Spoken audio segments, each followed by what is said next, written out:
Et dernier point, le Saint-Esprit équipe. Il appelle, il envoie et il équipe, il outille. Et ça aussi, ça doit nous faire réfléchir. Parce que même si l'appel est authentique, même si l'envoi est authentique, bien l'opposition aussi sera authentique. Qu'en pensez-vous? C'est pas parce que Dieu t'a appelé que tout va être facile. C'est pas parce que Dieu t'a appelé qu'il n'y aura pas d'obstacle à l'accomplissement de ton appel. Il y aura de l'opposition. Et ce n'est pas parce qu'on est dans la volonté de Dieu qu'il n'y aura pas de combat. Il y aura des combats, n'est-ce pas? Au contraire, j'ai même tendance à croire que quand un chrétien se lève pour le Seigneur, l'ennemi aussi se lève en même temps que toi. Pense aussi à cela. Hein? Il y a un combat à mener. Et ce combat, bien sûr, est spirituel, n'est-ce pas? L'ennemi ne va pas se fatiguer pour des chrétiens qui ne font rien, ou qui sont tièdes, ou paresseux. Non.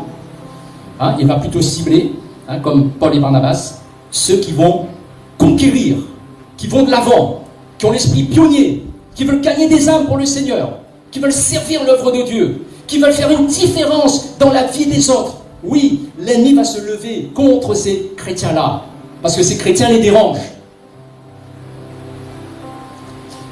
Alors, ne nous décourageons pas si nous rencontrons de l'opposition dans notre service. C'est peut-être une marque que ce que nous faisons a de la valeur d'un point de vue spirituel. Que ce que nous faisons, eh bien, perturbe l'ennemi de nos âmes. Il y a l'opposition, difficulté. Qu'est-ce que le Saint-Esprit va faire?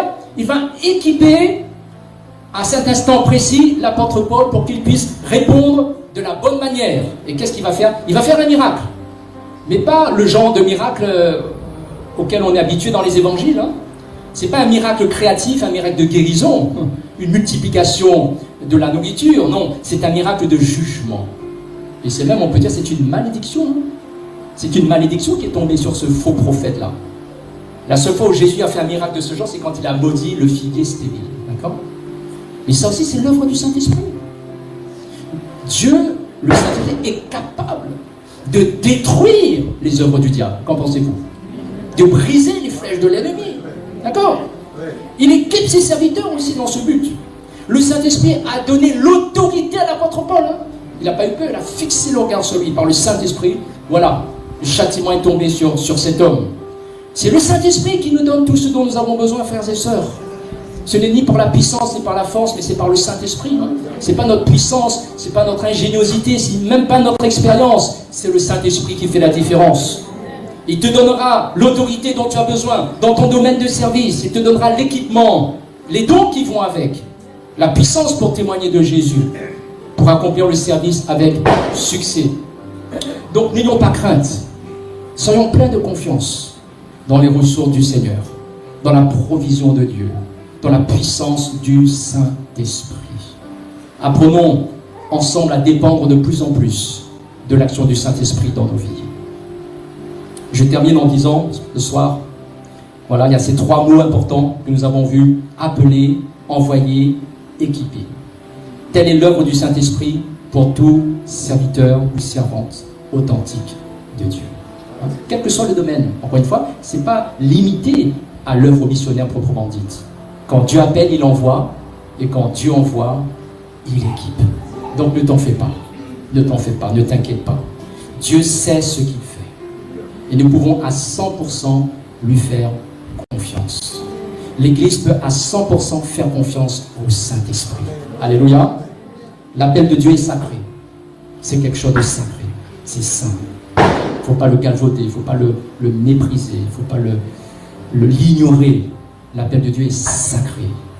Et toi qui es un enfant de Dieu, quel que soit ton âge, quelles que soient tes capacités, quel que soit ton parcours, tes expériences, tes échecs comme des succès, Dieu a encore quelque chose à faire avec toi, mon frère, ma soeur.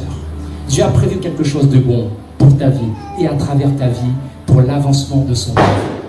Que ce soit ici, dans cette région de Calédonie, que ce soit même plus loin que cela. Dieu peut t'envoyer bien plus loin que cela. L'appel de Dieu est sacré. Ne passons pas à côté. Oui, il y a aussi un prix à payer pour répondre à l'appel de Dieu. Mais cela en vaut la peine, n'est-ce pas? Cela en vaut la peine. Je termine avec ce passage dans Marc chapitre 10, versets 28 à 30. L'apôtre Pierre se mit à dire à Jésus, voici, nous avons tout quitté et nous t'avons suivi.